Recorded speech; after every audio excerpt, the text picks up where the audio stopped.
Udin dan teman-temannya sedang membicarakan tentang jenis-jenis tumbuhan. Salah satu di antara mereka menyampaikan bahwa sebaiknya ke perpustakaan untuk mengetahui apa saja golongan jenis tumbuhan. Mereka kemudian ke perpustakaan untuk mencari tahu beberapa tumbuhan, cara menyesuaikan diri, serta cara melindungi diri. Hai siswa cerdas, Assalamualaikum dan selamat pagi. Jumpa lagi di Zona Belajar SD Negeri 2 Kendari. Hari ini kita akan belajar tema 2, subtema 1, pembelajaran ketiga, 4, 5, dan 6.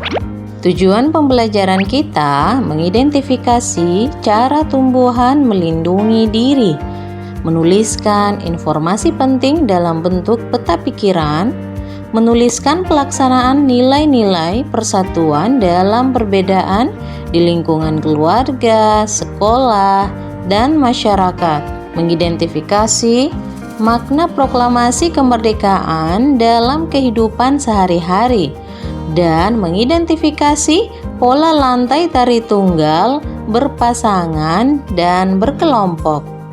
Siswa cerdas, pada pembelajaran sebelumnya, kamu telah mempelajari jenis penyesuaian tumbuhan terhadap berbagai lingkungan.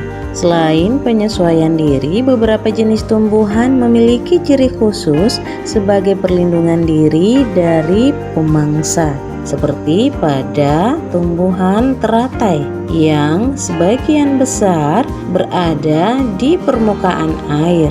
Sedangkan higrofit merupakan tumbuhan yang hidup di daerah yang lembab. Salah satu contoh seperti tanaman paku yang tubuhnya terdiri atas bagian-bagian akar, batang, dan daun. Batangnya pada umumnya tidak tampak karena terdapat di dalam tanah, dan daunnya yang mudah melingkar atau menggulung.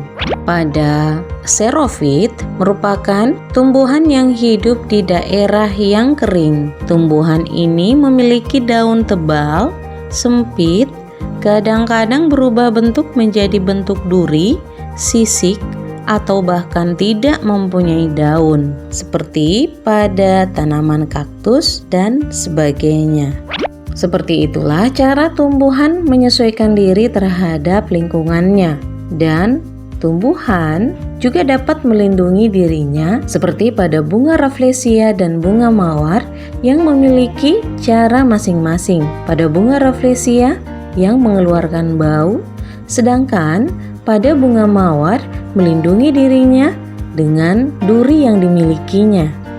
Selain duri, beberapa tanaman juga memiliki rambut halus, daun yang tajam, getah, dan racun. Sebagai contoh, pada bunga mawar, durinya adalah untuk melindungi dirinya dari pemangsa. Begitu pula dengan pohon salak. Fungsi duri tersebut yaitu menimbulkan rasa sakit sehingga dapat melindungi dirinya.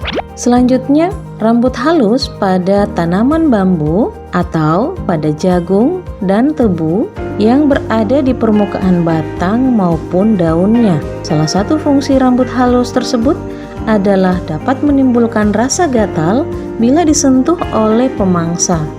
Selanjutnya, tanaman nanas yang memiliki daun yang tajam dan berduri di bagian tepinya. Hal ini bertujuan untuk melindungi diri dari pemangsa.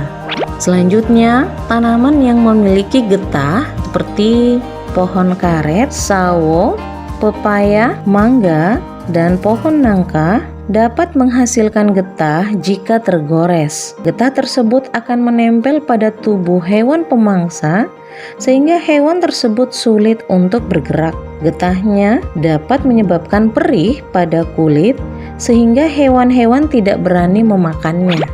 Selanjutnya, melindungi diri dengan racun seperti pada tumbuhan kecubung, di mana tumbuhan ini menghasilkan racun yang dapat mematikan hewan yang memakannya. Efek yang ditimbulkan jika dikonsumsi yaitu muntah, sesak napas, rasa gelisah, mulut terasa kaku, dan berhalusinasi. Begitupun pada tumbuhan jarak. Sehingga agar lebih berhati-hati, jangan sampai mengkonsumsi buah-buahan tersebut. Nah, siswa cerdas, dari informasi penting yang sudah kita bahas tentang cara tumbuhan menyesuaikan diri dan melindungi diri terhadap lingkungannya, maka kita dapat menemukan peta pikiran dengan menggunakan kata tanya apa, siapa, kapan, di mana, bagaimana, dan mengapa. Kekayaan yang dimiliki oleh negara Indonesia seperti jenis-jenis tumbuhan patut kita syukuri. Begitupun berbagai kekayaan serta keberagaman agama, suku, budaya yang ada di negara kita yang patut untuk kita jaga. Olehnya itu, dibutuhkan kerjasama dalam mempertahankan semangat persatuan di tengah perbedaan yang kita miliki. Ada banyak penerapan nilai-nilai persatuan di lingkungan keluarga, sekolah, dan juga masyarakat. Manfaat kerjasama dalam menerapkan nilai-nilai persatuan di sekolah dapat saling membantu jika ada pelajaran yang sulit dimengerti, suasana belajar di kelas menjadi aman, persahabatan semakin erat, dan membangun kekompakan ketika berolahraga. Seperti pada teks berikut yang berjudul Pengibaran Sangsaka Merah Putih, beberapa tokoh yang ada dalam teks tersebut juga melakukan kerjasama di dalam menjaga semangat persatuan demi kemerdekaan negara Indonesia. Pengibaran Sangsaka Merah Putih serta pembacaan proklamasi kemerdekaan Indonesia memiliki makna dalam kehidupan sehari-hari seperti saling menghormati, kerjasama dalam keluarga, serta terciptanya hidup rukun dalam keluarga. Makna proklamasi kemerdekaan juga dapat dilaksanakan di lingkungan sekolah, yaitu mengikuti upacara dengan hikmat, mengisi kemerdekaan dengan giat belajar, serta toleransi dengan teman dalam perbedaan. Dan makna proklamasi kemerdekaan di lingkungan masyarakat yaitu bersatu menjaga kerukunan bangsa, memiliki semangat untuk menyambut hari kemerdekaan, serta mengutamakan kepentingan bersama dari kepentingan pribadi.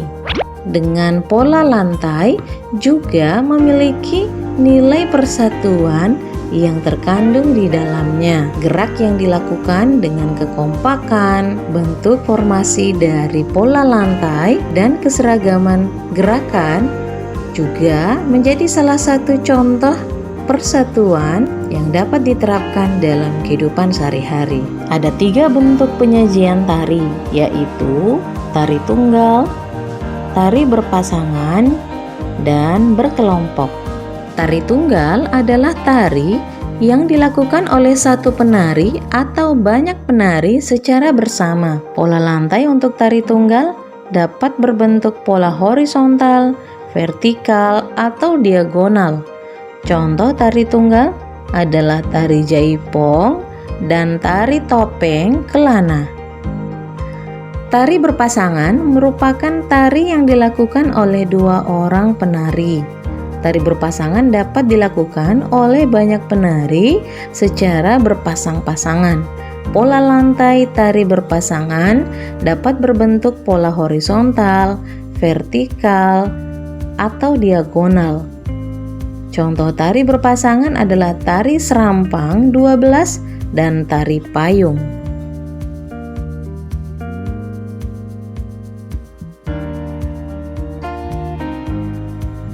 Tari berkelompok adalah tari yang dilakukan secara berkelompok. Pola lantai tari berkelompok dapat berupa pola melingkar, angka 8 atau melengkung. Contoh tari berkelompok adalah tari piring dan tari lego-lego.